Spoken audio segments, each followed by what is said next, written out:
welcome back to ET Energy World. I am Himanshi Tiwari and we are joining you from the India Energy Week 2025.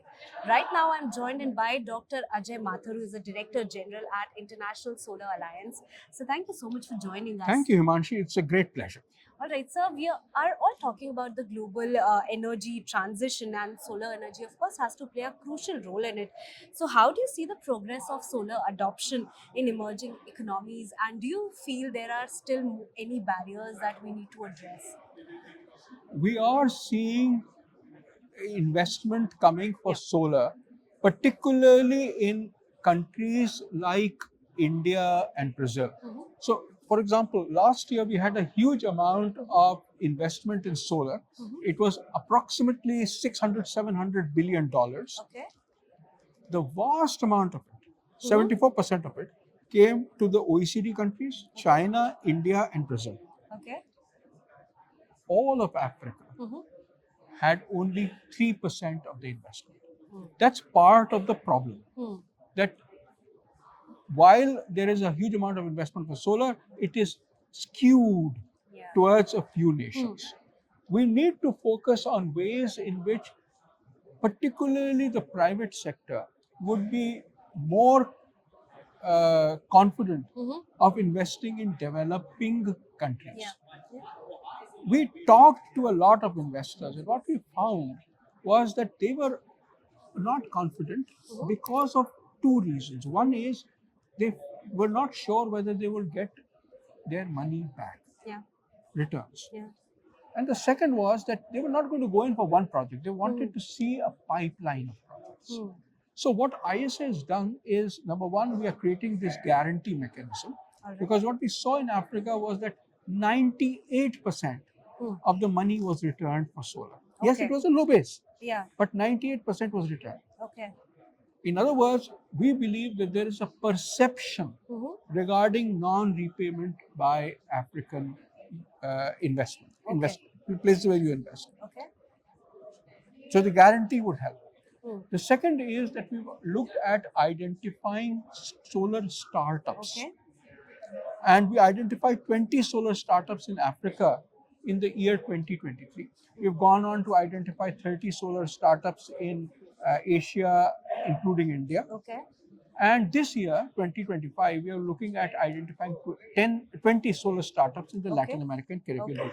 These are the guys who will create the projects, 1, 2, 3, 4 serial projects. And you and I, well, I hope you are an investor, you and I can invest in it. Okay. The key issue is not only is a demand needed, but also the supply of money.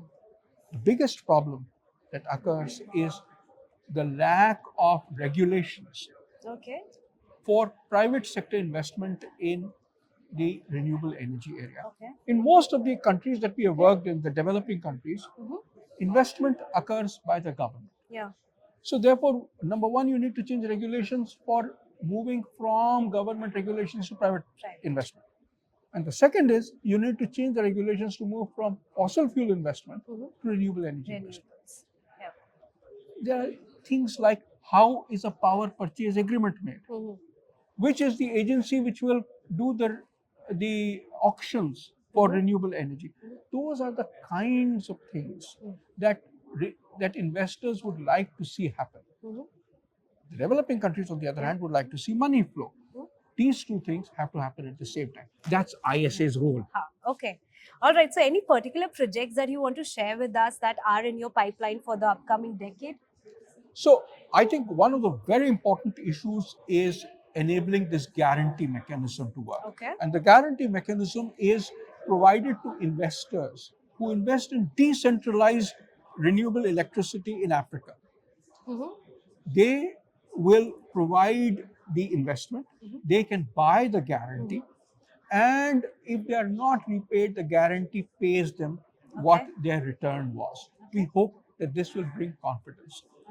In the coming decade, we also see how such facilities can help pull in private sector investment in Asia and the Pacific region and in the Latin America and Caribbean region. That is the work plan, which is very, very clear for the ISA. All right, so driving financing for solar projects is also one of the key missions of ISA. So, how is that shaping up? So we were, you know, globally, the investment in solar has reached approximately 1.6 trillion dollars. Hmm. In the ISA member countries, it's Mhm. about half of that, about a little less than 800 million, 780 or something of that sort. However, we would like to make sure that the people at the bottom of the pyramid Mhm. get the money. Mhm. So, meeting the goal of $1 trillion is relatively easy, it is within striking range. Mhm. Mhm. The key issue is how do we ensure that people who don't have access Mhm. to money, who don't Money. have access to money for solar, start getting it? All right, so let's talk about solar innovations. A lot of innovations are there. However, I want to know from you, how do you see the future of solar innovation sort of impacting the global energy security and also sustainability? So there is a this is a spectrum, Mhm. because on the one hand we are talking of developing the kind of ecosystem which helps the development of a huge range Mhm. of solar products. Mhm. In the discussion here at the India Energy Week, Mhm. Harish Hande from Selco focused on a number of innovations that were needed in the agriculture sector, in the agriculture production supply Mhm. chains, to help reduce the amount of energy needed from solar. Okay. This included rice mills, these included things along the dairy value chain, which includes the pasteurization of milk, making Okay. khoya, and so on. It includes the millet supply chain. The short point is that the availability of these products Mhm. is at prices that you and I in developing countries can afford Okay. is a challenge. Okay. We need to ensure that we focus on that. All right. So affordability is a challenge. Affordability is a key issue All right. that occurs across the developing countries. All right, sir. Thank you so much for being a part of this conversation. We really enjoyed this discussion. Thank you. Thank you. It's And such a pleasure. thank you. And to our viewers, stay tuned for many more such insightful conversations and discussions with key leaders only at ET Energy World.